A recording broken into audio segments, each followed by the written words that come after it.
Hello everyone, we are back with the top 55 movies. Our first movie was picked last week, which is Blade Runner 2049. I have watched it, and now let's talk about it. Blade Runner 2049 is directed by Denis Villeneuve, screenplay by Hampton Fancher and Michael Green, starred by Hampton Fancher, based on characters from Do Androids Train of Electric Sheep by Philip K. Dick, produced by Andrew A. Kosoff, Broderick Johnson, Bud Yorkin, and Cynthia Sykes Yorkin. Cinematography from Roger A. Deakins, edited by Joe Walker, music by Benjamin Wolfish and Hans Zimmer. Production companies from Elkhorn Media Group, Columbia Pictures, Bud Yorkin Productions, Torridon Films, 1614 Entertainment, Thunderbird Entertainment, and Scott Free Productions. Distributed by Warner Bros. Pictures in North America and Sony Pictures releasing internationally. Release date released 3rd of October 2017 at the premiere, 6th of October 2017 in the US, and 5th of October 2017 in New Zealand. The runtime of this movie was 163 minutes, so 2 hours and 43 minutes. The rating of this movie in New Zealand is an R13, in the US it's a rated R. The genre of this movie is a science fiction, action, neo-noir, fantasy, mystery, adventure, and thriller. Plot. 30 years after the events of the first film, a new Blade Runner LAPD officer K unearths a long-buried secret that has the potential to plunge what's left of society into chaos. K's discovery leads him on a quest to find Rick Deckard, a former LAP Blade Runner who has been missing for 30 years. The cast: Ryan Gosling as K/Joe, Harrison Ford as Rick Deckard, Ana de Armas as Joy, Sylvia Hawks as Lou, Dave Bautista as Septa Morton, and Jared Leto as Neada Wallace. Development. Nearly 3 decades after the film's release, Elkhorn Entertainment co-founders Andrew Kosoff and Broderick Johnson purchased the intellectual property from producer Bud Yorkin. The terms of Elkhorn's acquisition prohibited the remake of the original Blade Runner film, but entitled the company's rights to syndication, franchising, and derivative media such as prequels and sequels, no longer satisfied with the profits of their smaller budget films. And with the investor funding source, Kosoff and Johnson sought to increase Elkhorn's output of blockbuster film. If you don't have repetitive cash flow, which is a fancy way of saying, being in the sequel business, you are going to be in trouble eventually.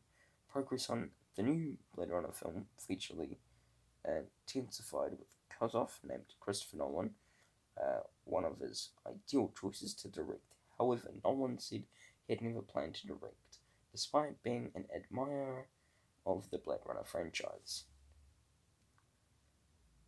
Critical response. On review aggregator website Rotten Tomatoes, the film has an approval rating of 98% based on 444 reviews, with an average rating of an 8.30 out of 10. The website's critical consensus reads: visually stunning and narratively satisfying, Blade Runner 2049 deepens and expands into its predecessor story while standing as an impressive filmmaking achievement in its own right. As of May 2021, Metacritic gives the film a weighted average score of an 81 out of 100 based on 54 reviews, indicating universal acclaim. Critics who saw the film before its release were asked by Villeneuve not to reveal certain characters and plots or plot points. Audiences polled by CinemaScore gave the film an average grade of an A- on an A+ to an F scale, while Post-Track reported filmgoers gave it a 78% overall score and a 60% definite recommend. Thoughts? Okay. On the good. Okay, this movie is one of my favourite movies of all time for me. I really did enjoy my time with this movie, and the direction by Denis Villeneuve was excellent and well put out, and the acting was just outstanding. I really enjoyed my time with this movie, and the pacing in this movie was really well done. Really well put out for me. And Hans Zimmer's score was just incredible, and one of the best sci-fi/action movies ever. And yeah, that is it. Bad and disappointing. Okay, for me, this movie does have not really anything wrong with it, but that's good for me. Nothing really wrong for me personally, but if I wish I could change something, probably the runtime. Could have shortened a wee bit. But yeah, that's about it for me. And yeah, that's it. That was a bit disappointing. Final thoughts. Okay, this movie was extremely awesome. It was an extremely awesome movie, and one of the best movies of all time. I had so much fun with this movie because it's just so fun, and I will say that the thing that I would have liked changed, would be the runtime of this movie. I don't mind it. I just wish it could have been a bit shorter. But yeah, definitely you should check this movie out if you haven't already. My score, I give it a 5 out of 5 stars. Percentage, I give it a 98%. Grade, I'll be giving it an A plus on an out of 10. I'll be giving it a 9.8 out of 10.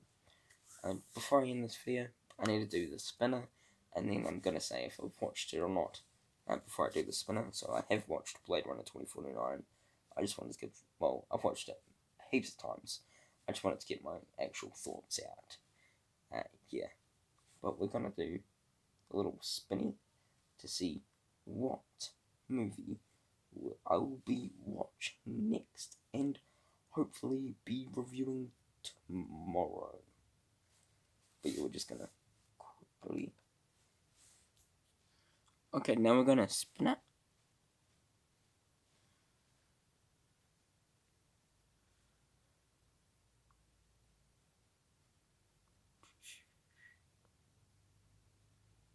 Okay, so it landed on Ocean's 11, which means I'm gonna be watching the Oceans franchise.